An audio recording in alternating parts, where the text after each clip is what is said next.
Hello everyone, welcome back to the channel. और आज है 18 नवंबर 2023। तो चलिए शुरू करते हैं आज का डेली द हिंदू एनालिसिस। तो पहला न्यूज़ है, high court questions Haryana's reservation 75% reservation to the private sector. तो एक्चुअली ये न्यूज़ क्या है कि कुछ समय पहले हरियाणा ने प्राइवेट सेक्टर में 30,000 रुपये से कम की जॉब के लिए 75% का जो कोटा लगा दिया था फॉर लोकल्स, जो हरियाणा के डोमिसाइल वाले लोग हैं उनके लिए, इसको हाई कोर्ट ने अनकॉन्स्टिट्यूशनल बता के क्वैश कर दिया है। ठीक है, ये पूरा इवेंट है। अब इस इवेंट में हमको दो बातें याद रखने की ज़रूरत है कि इसमें प्रॉब्लम क्या आ रही है। प्रॉब्लम पहली आ रही है कि ये violated part 3 of the constitution. तो पार्ट 3 ऑफ द कॉन्स्टिट्यूशन किससे डील करता है? फंडामेंटल राइट्स से। और फंडामेंटल राइट में कौन सा right? Article 19 of the constitution. इसमें ये कहा जाता है कि no discrimination on the basis of reason.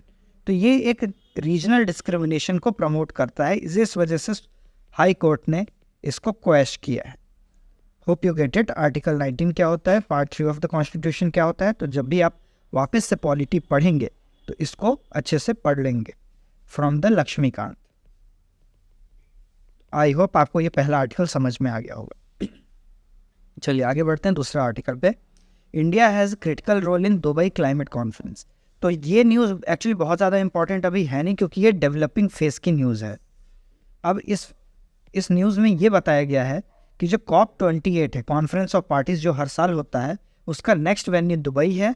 और जो उसके प्रेसिडेंट है, जो उसको हेड कर रहे हैं, वो एक ऑयल कंपनी का मालिक है। अब ऑयल कंपनी फॉसिल फ्यूल्स को एमिट करती है, लेकिन जो क्लाइमेट कॉन्फ्रेंस होता है वो हम फॉसिल फ्यूल को कैसे कम करें उसके अगेंस्ट होता है।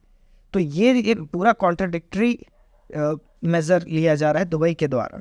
तो इसके खिलाफ वेस्टर्न वर्ल्ड में बहुत ज़्यादा विरोध है कि एक जो फॉसिल फ्यूल का मालिक है, जो मतलब ऑयल कंपनी का मालिक है, जिसका काम ही है तेल बेचना, वो कैसे इसको अच्छे से क्लाइमेट जस्टिस को जस्टिफाई कर पाएगा।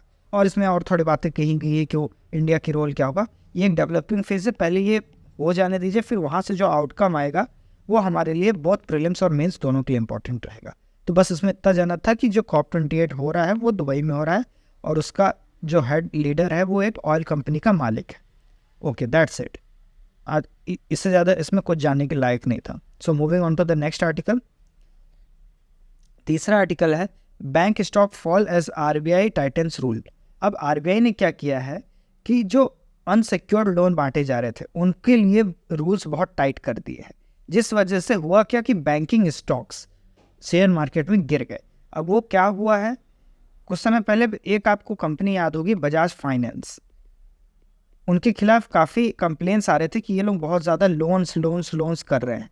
तो ये जो NBFCs हैं, जो नॉन बैंकिंग फाइनेंस कॉरपोरेशन है, ये लोन लेंडिंग एक्टिविटी बहुत ज़्यादा कर रहे हैं, और जिसके डिफ़ॉल्ट रेट काफ़ी ज़्यादा हैं, और इसका इंटरेस्ट भी बहुत ज़्यादा होता है नॉर्मल बैंकिंग के कंपैरिजन में। तो ये इस अनसिक्योर्ड लोन को थोड़ा सा कर्व करने के लिए RBI ने रूल्स टाइटन किए हैं। तो आई होप आपको इस आर्टिकल्स के बारे में समझ में आया होगा कि ये अनसिक्योर्ड लोन क्या होता है। वो लोन जो बैंक नहीं देता है, नॉन बैंकिंग कंपनीज देती हैं, जैसे कि बजाज फाइनेंस। आप पर्सनल लोन लीजिए 1,60,000 का, आपको ऐसे कॉल्स भी आते होंगे बहुत ज़्यादा। तो ये उससे लड़ने के लिए RBI ने ये कदम उठाया है। तो ये एक इम्पॉर्टेंट इकोनॉमी का आर्टिकल था, जो बहुत ज़्यादा इम्पॉर्टेंट नहीं था, लेकिन ये कि आपको थोड़ा सा पता होना चाहिए कि अनसिक्योर्ड लोन्स क्या होता है, NBFC क्या होता है, बैंक क्या होता है। तो उस वजह से ये आर्टिकल इम्पॉर्टेंट था। Okay, moving on to the next. अब ये काफ़ी अच्छा आर्टिकल है, टेक्निकल टेक्सटाइल्स। एक होता है हमारा नॉर्मल टेक्सटाइल, जैसे कि कॉटन हो गया, जूट हो गया, पॉलिस्टर हो गया, ये सब हो गया, और कुछ होते हैं टेक्निकल टेक्सटाइल। अब इसका एक बहुत अच्छा एग्जांपल है पैराशूट।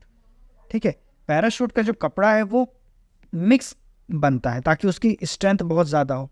तो इसमें ये कहा गया है इस आर्टिकल में कि इंडिया का टारगेट है वर्ल्ड लीडर बनना, और इन फ्यूचर और 40 बिलियन तक का मार्केट टच करना है बाई 2030। तो अब इसमें दो तीन चीज़ें हैं कि टेक्निकल टेक्सटाइल्स क्या होते हैं, यूज़ कहाँ कहाँ होता है, और एक मिशन लॉन्च किया गया था, नेशनल टेक्निकल टेक्सटाइल मिशन। इन तीनों के बारे में मैंने यहाँ पे इन्फोग्राफिक्स लगा दिए हैं। तो इसमें ये कहा गया है कि टेक्निकल टेक्सटाइल की प्रॉपर्टीज़ और इंडस्ट्रियल एप्लीकेशंस क्या क्या है। एंटीबैक्टीरियल होते हैं, एंटीस्टैटिक होते हैं, केमिकल रेजिस्टेंट होते हैं, फ्लेम रिटार्डेंट होते हैं, इंसेक्ट रिपेलेंट होते हैं। तो इसमें रिसर्च एंड डेवलपमेंट की ज़रूरत है क्योंकि इंडिया इसमें बहुत अच्छा नहीं कर रहा है। और इसका एप्लीकेशंस कहाँ कहाँ हो सकता है, किस किस इंडस्ट्री में हो सकता है, एग्रीकल्चर में हो सकता है, बिल्डिंग बनाने में हो सकता है, क्लोथिंग में हो सकता है, होम फर्नीचर वगैरह में हो सकता है। और नेशनल टेक्सटाइल मिशंस क्या है, ये इसके बारे में यहाँ से आपको समझ में आएगा। तो इसमें स्किल ट्रेनिंग दी जाएगी, स्टार्टअप को, इनोवेशन को प्रोत्साहित किया जाएगा, R&D में खर्चा किया जाएगा, रिसर्च एंड डेवलपमेंट में। ठीक है, तो ये एक बेसिक सा आर्टिकल था, बहुत ज़्यादा ऐसा कुछ नहीं था कि समझ में नहीं आएगा, पढ़ के आपको इजीली समझ में आ जाएगा, लेकिन फिर भी मैंने बता दिया इसमें 3 चीज़ जानने के बारे में था। तो जब भी आप कोई आर्टिकल पढ़ेंगे तो होलिस्टिकली पढ़ा करिए कि क्या है वो, कोई गवर्नमेंट स्कीम चल रही है क्या, टारगेट क्या है, एप्लीकेशंस क्या है, यूजेस क्या है, तो सब कुछ एक साथ कवर हो जाएगा। तो प्रीलिम्स में 3-4 जो आपको स्टेटमेंट्स आएगा तो उसको टिक करने में आसानी होगी, क्योंकि यूपीएससी प्रीलिम्स 2023 के बाद आपको सब कुछ पता होना चाहिए, क्योंकि पेयरिंग वाइज क्वेश्चंस आने लगे हैं, only 1 pair, only 2 pair, only 3 pair. तो इस तरीके के क्वेश्चन के लिए होलिस्टिक नॉलेज बहुत इंपॉर्टेंट है। सो ये था चौथा आर्टिकल। और अब नेक्स्ट चलते हैं एडिटोरियल। आज मुझे न्यूज़पेपर में 2 एडिटोरियल मिले ही नहीं जो कि मैं डाल सकूँ जो इम्पॉर्टेंट हो, और 4 ही न्यूज़ इम्पॉर्टेंट थे। तो एक ये है कि इंडियन स्टेट ऑफ इकोनॉमी के बारे में, ये भी कोई बहुत ज़्यादा मतलब इतना शानदार आर्टिकल नहीं है कि आप इसको पढ़ लेंगे और आपका ज्ञान बहुत ज़्यादा बढ़ जाएगा, लेकिन फिर भी एक एडिटोरियल रोज़ पढ़ना चाहिए एटलीस्ट। तो इसमें ये बताया गया कि इंडियन इकोनॉमी की हालत क्या थी 2019 में ही, कैसे रिसेशन में जाने लगा था बिफोर कोविड, क्या क्या हेल्थ कंसर्न्स हैं, क्या क्या किया जा सकता है, और ये ह्यूमन डेवलपमेंट इंडेक्स में क्या क्या प्रॉब्लम है इंडिया का।